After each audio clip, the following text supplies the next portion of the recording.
So now that we're done with the disorders, let's talk about something very important, which is the types of contact lenses and what we need to know about the solutions used for contact lenses. So basically there are three types: the hard, the soft lenses, and the rigid but gas permeable lenses. The hard lenses, these were the first made. They are small in size because they are hard and you have to just put them into the eye as is. But they're not permeable to oxygen, and this was one of the major concerns around them. As you can see, the soft lens might be easier in instilling into the eye, but they are not that strong. They wear out quickly, so not all of them can be used for long durations. The third one is the rigid gas permeable. It's a little bit between both of them. So it's not as hard, but it's not as soft, and at the same time it allows oxygen penetration. So what we need to know is the solution ingredients. So sometimes the solution is specific to the type of the lens, so we need to take care of that. But in general, we use, first of all, a cleaning solution. When you take the lens off your eyes, you just need to remove any residues from the lens, because if it's not cleaned regularly, these residues will just build up. And when they are built up, they're considered as a source of irritation for the patient. A homemade solution of baking soda and distilled water can be used, but it's not really recommended because it poses a high risk of infection. Second solutions are the soaking solutions. The soaking solutions is what you put here in these lens boxes, so you can keep them, for example, overnight until you wear them again. So these lenses, when they're put in soaking solutions, they need to have a very high concentration of preservative. Why? Because they should provide an aseptic environment. So the high concentration of the preservative may actually be harmful. So this is why we need the wetting agent.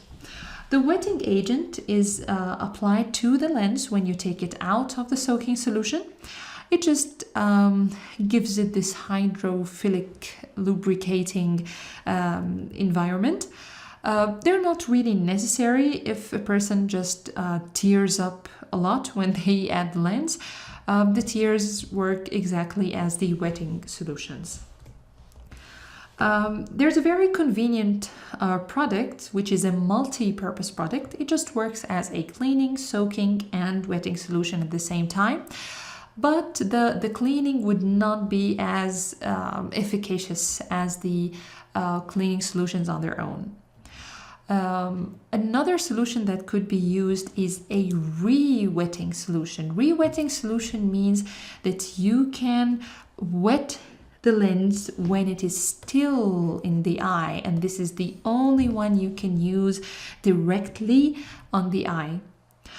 The last solution is the conditioning solution. It's almost as the wetting solution, but just it gives more wettability and more comfort to the eye. The last thing we're going to talk about here is the installation of the eye medications, what you do with eye drops and eye ointments.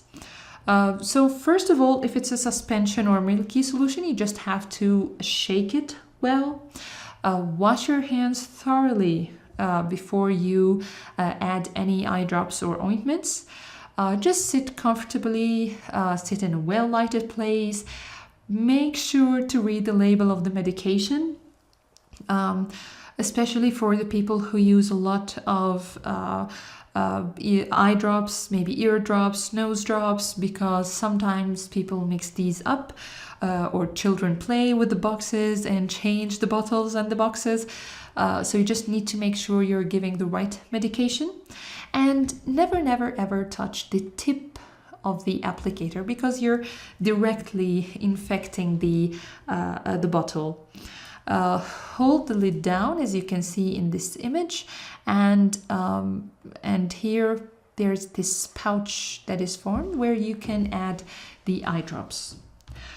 As we said before, we just apply the eye drops before the eye ointments, and we apply almost half an inch, which is almost a centimeter and a half into the lower conjunctiva. Keep your eyelids closed, and you can apply pressure here. This is what we call the inner canthus, just for a minute or two. It makes the release or the penetration of the drops easier. Use a clean tissue to absorb any excessive tears that or eye drops that fall out of the eye, and make sure to leave 5 to 10 minutes before instilling any other medication. Thank you so much for your attention. I hope you enjoyed the lecture, and best of luck in your exam, inshallah.